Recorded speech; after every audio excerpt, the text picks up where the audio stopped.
This video is sponsored by Skillshare, but more on them later. So this right here is my 2019 MacBook Pro, and it is an absolute turd. No, actually, that's not really fair to say because it's not really true. In fact, after 5 years of daily use and abuse, this thing runs every bit as well as the day that I bought it. But that is precisely the problem. See, when I first bought this computer, I needed it for all the same purposes that most people need a computer for.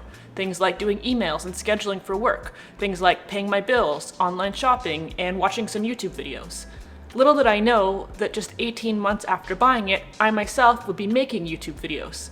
I definitely didn't see that coming. But when I sat down to edit my first YouTube videos, the inadequacies of this MacBook became immediately apparent. It started lagging and freezing and crashing, and the spinning beach ball of death just wouldn't go away.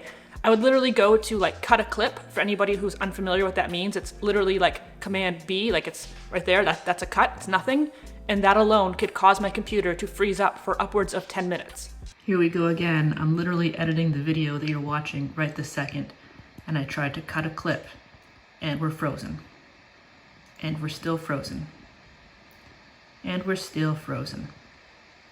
Do do do do do do do. And while I've since learned that the reason that happens is because the specs of this Mac are not sufficient for really editing video. It's just the base model Mac, so it has 8 gigs of RAM and a 128 gig standard spinning hard drive thingamabobber. Maybe you guys know what I'm talking about, clearly I don't. But yeah, it's just not quite cutting it. In the time since, I've definitely learned some tips and some tricks and some different settings I can toggle to help speed things up a little bit, and it's definitely helped, but even still, editing with this thing is a struggle. So the time has come for me to upgrade. Honestly, I just can't sit here wasting hours of my life anymore waiting for things to unfreeze or to load. Oh my god! So it's time to get a new Mac. But I am not just gonna walk into the Apple store and drop a ton of cash just like that. No, no, no, no, no. Thanks to a little bit of planning, I'm gonna be getting the best possible deal on this MacBook, probably about half price when all is said and done, despite the fact that I am gonna be buying it brand new straight from Apple. And I figured what better way to show you guys the importance of properly planning and budgeting for large purchases, as well as just how to get the best possible deal, than to take you along with me on this journey and show you how I do it. Now, as you can imagine, I am pretty excited to make this purchase. I really feel, unfortunately, like my ability to make the kind of videos I want to make has been stifled by the limitations of the equipment I have. And so in anticipation of this upgrade, I've also been trying to take the opportunity to learn more about filmmaking and specifically about video editing. And I've been doing that using today's sponsor, Skillshare, who is my favorite resource anytime that I'm trying to learn something new or just level up my skills. Skillshare is the largest online learning community for creatives, and it's chock full of thousands of classes taught by industry experts, covering basically every topic imaginable, from filmmaking and photography to marketing and design, freelancing, productivity, and even personal finance. With Skillshare's learning paths, you can take a series of sequential classes that have been specially curated to build on one another so you can easily master whatever skill set you're after. Personally, I've been taking a class called Freelance Editing Essentials by Ryan Cow, and I'm really excited to take even more classes this summer. If you're ready to take your hobby or side hustle up to the next level, check out Skillshare. The first 500 people to click the link in the description box below and join Skillshare will get a free 1-month trial, and thank you very much to Skillshare for sponsoring this video. Okay, so the planning phase for all of this started for me about 6 months ago. I'm not sure if a lot of people know this, but with a lot of purchases, there's usually a specific time frame in which you're able to get a better than average deal.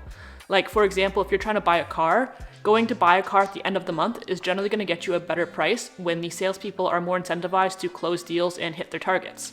And while for Apple products specifically, the absolute best time to buy them is during the summer months. Within Apple's website, there's a special section called the Education Store, and this is where they offer discounts to college and university students who are buying computers for school. But at least here in North America, you don't actually have to prove in any way that you're a student, so really, these discounts are accessible to everybody all the time. The Mac that I've been looking at has a pre-tax retail price of $34.49, but by buying this exact same computer through the Education Store, the price is only $31.74, which is immediately a $275 savings. But wait, there's more. In addition to the special pricing, during the summer months, Apple runs what's called the Higher Education Promotion, where when you buy a new Mac, you get a free $200 Apple Store gift card. Now typically, I would just take this gift card and turn around and sell it for about $170 cash, which I would use to put towards the price of the Mac. But for me, in this case, I actually need a new pair of AirPods. Mine are kind of on their way out, they're kind of dying, and so I'm gonna be using this gift card to replace them when I'm ready to do that. And let me tell you, we are just getting started. Something that I love to do anytime that I'm planning a large purchase is to churn a credit card. If you're not familiar with what that means, credit card churning is when you sign up for a new credit card specifically for the purpose of taking advantage of the welcome bonus or the welcome offer, and then you generally just like shut down the card after that.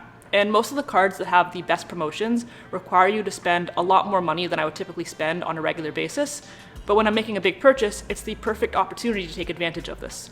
So I've spent the last few weeks researching different credit cards to figure out which one would be the most beneficial in my situation, and what I've landed on is the American Express Business Edge card.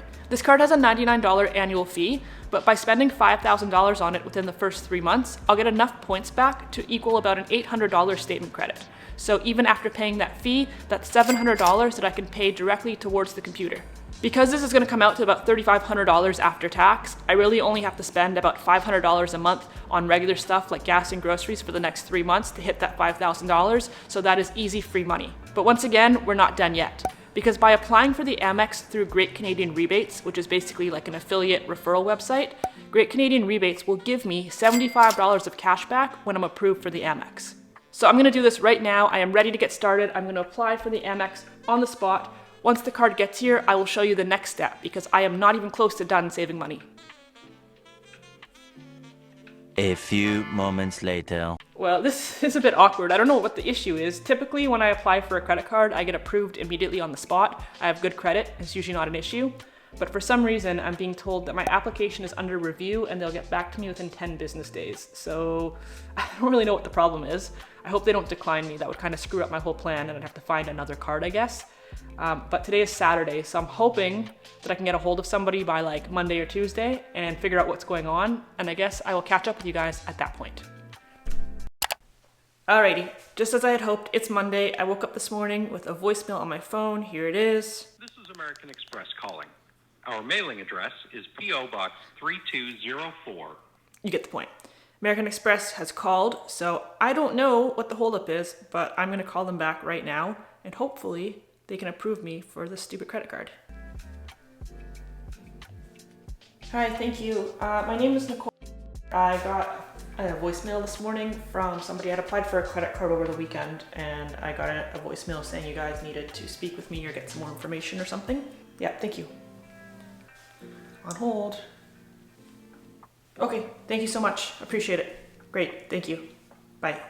Bye-bye. Okay, so we're good to go.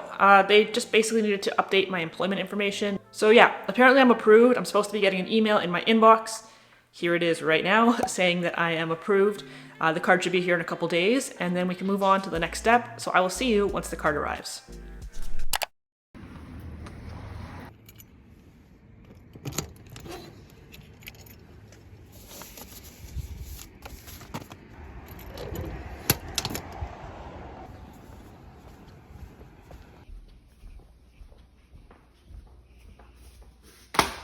It's here. Okay, the card has arrived, it is here, I got it in hand, and it is time to place the order. But of course, there's a couple more things that I'm gonna do to save myself a little bit more money even still. We're not done yet. So as you can imagine, I am pretty excited to place this order and finally get this new Mac. One of the benefits to planning something like this so far in advance and doing all the research that I've been doing is not only that it saves me money in the sense of finding the best way and time to make the purchase, but it also saves me money by giving me the opportunity to properly research and plan out and decide what I actually need to be buying. In situations like this, I like to use what I call the Goldilocks rule, where essentially I don't want something that's too hot nor too cold, but right in between. So by slowing down this whole process and taking the time to really do my research and figure out what it is that I need and what it is that I want, I've been able to determine where it makes sense to spend more money and where it doesn't. Okay, with all that said and done, it's time to place the order, and as I mentioned, I am not done yet with the money-saving tricks. The next thing I'm gonna do to save myself a little bit more is I'm gonna use Rakuten. If you don't know what Rakuten is, it's basically just like an affiliate website, I guess you would call it. It's a cashback website. I am not affiliated with them. They're not sponsoring me, but I do have a referral link in the description box if you guys wanna check it out. So in this case, I am going to go to Apple Canada, and Rakuten's cashback is 2%. Based on how much I'm gonna spend, this should get me back about $65 additional. So I'm gonna go over to the education store, and what I'm gonna be going for is the 14-inch MacBook Pro with the M3 Pro chip. I'm gonna max out the RAM, so we're gonna go with 36 gigs of unified memory. In my research, that's what I learned is kind of the most important part to keep your computer running fast. And I'm gonna upgrade the internal SSD to 1 terabyte so that I don't have to use an external hard drive to edit off of.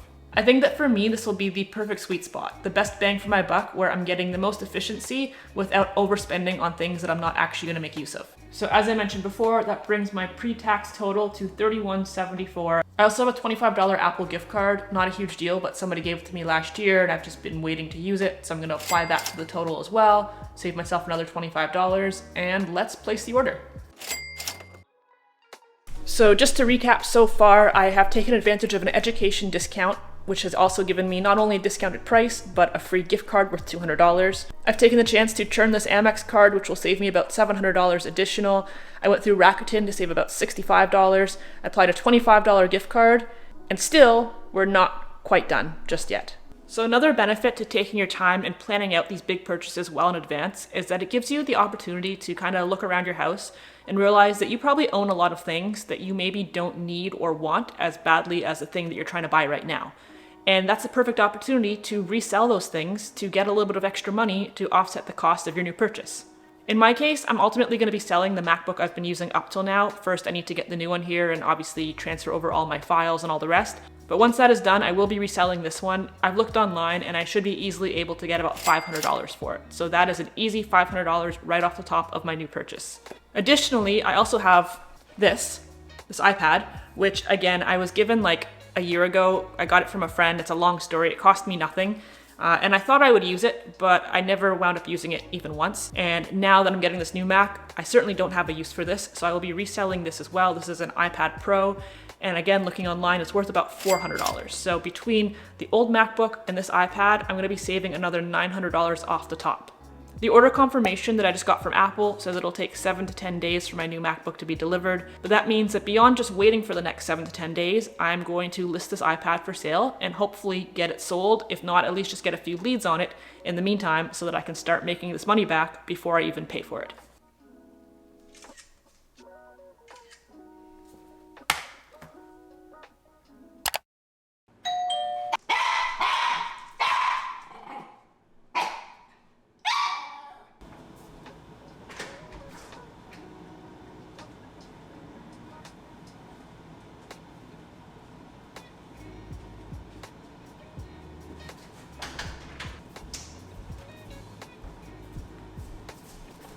It's here. All right, I'm gonna open this thing up. I'm gonna get it all set up, all sorted out, and I will see you guys tomorrow and we'll run the final numbers and see what I actually wound up paying for this thing when all was said and done, because I think I did pretty well. I'll see you tomorrow.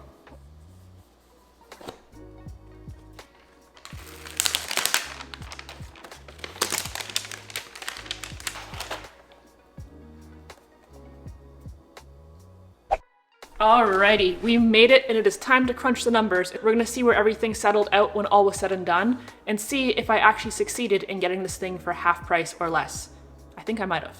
So to start out, had I just bought this impulsively, just gone online and ordered it on a whim like that, the retail price would have been $3,449, which after our whopping 13% sales tax here in Ontario would have come out to a total of $3,897.37. So almost $4,000, which is quite a bit. But by going through that education store, the price went down to $31.74, which after accounting for tax actually came out to a total savings of $310.75, which is great. Next up was the Amex cashback. After paying the $99 annual fee for the card, I still wound up getting a credit of $712 that I applied directly to the purchase on the statement, which is great. And I got the $75 cashback bonus from Great Canadian Rebates, so even better. I feel like you know that show, Extreme Couponing, where everybody goes up to the cash register and then they start applying all the coupons and you see the total come down and down and down and down? I feel like that's what's happening right now. Rakuten unfortunately didn't pan out as I had hoped. This one was on me, I didn't read the fine print. It turns out that for Apple, Rakuten only applies to small purchases like accessories, and they don't actually offer the discount on computers, tablets, phones, anything expensive like that. So unfortunately, that $65 that I thought I was gonna get, that I didn't get, that was a bust, but we still did pretty well.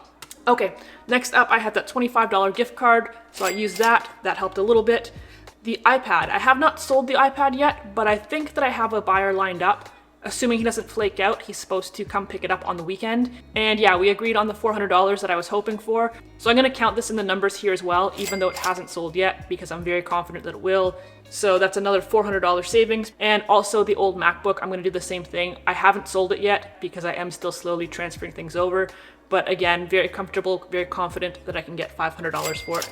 So I'm gonna go ahead and apply that as well to this number, which brings us down to $1,874.62 for a total discount of $2,022.74, which equals a whopping 52% off the original retail price, plus a $200 Apple Store gift card. Not too shabby, if I may say so myself. My hopes is that what you take away from this video, if anything, is an understanding of how much impulsive shopping can really cost you more money than you think it does. If you're planning a big purchase of any type, take your time, do your research, figure out when the best time is to buy it, figure out what the best way to go about it is and how to get the best possible deal, because it can actually save you thousands of dollars on a single purchase, as you just saw. The one other thing that I want to address, because I'm sure that I'm going to get comments about it, is the whole, well, why didn't you just buy a new one earlier? It's a business write-off, it's a tax write-off, you're self-employed, it's a business expense. I'll start by saying that I think a lot of people throw around the term write-off without even actually really knowing what that means, and that includes other self-employed people. That's a write-off. That's a write-off? Yeah. Do you even know what a write-off is? Yeah. It's when you buy something for your business and the government pays you back for it. Oh, and who pays for it? Nobody. You write it off. People have this idea in their head that if they buy something and they can claim it as something that they use for their business, that it just gets reimbursed to them partially or even in full. And that's absolutely not true. Anyways, that's all I have for you guys in this one. Drop me a comment down below and let me know if you yourself have ever done something similar. Let me know if you've ever found a way to get a crazy deal on something. I find this stuff so interesting. It's honestly kind of like a sick game to me, like just to see how much money I can save when I'm buying something. So leave me a comment and let me know what you got and let me know how much you paid for it and how you managed to pull it off. If you enjoyed this video at all, please go ahead, hit that like button. Feel free to subscribe if you haven't done so yet. You can follow me on Instagram. And make sure, whatever you do, that you never pay full price for anything, because why would you want to do that? Take care, see you next week.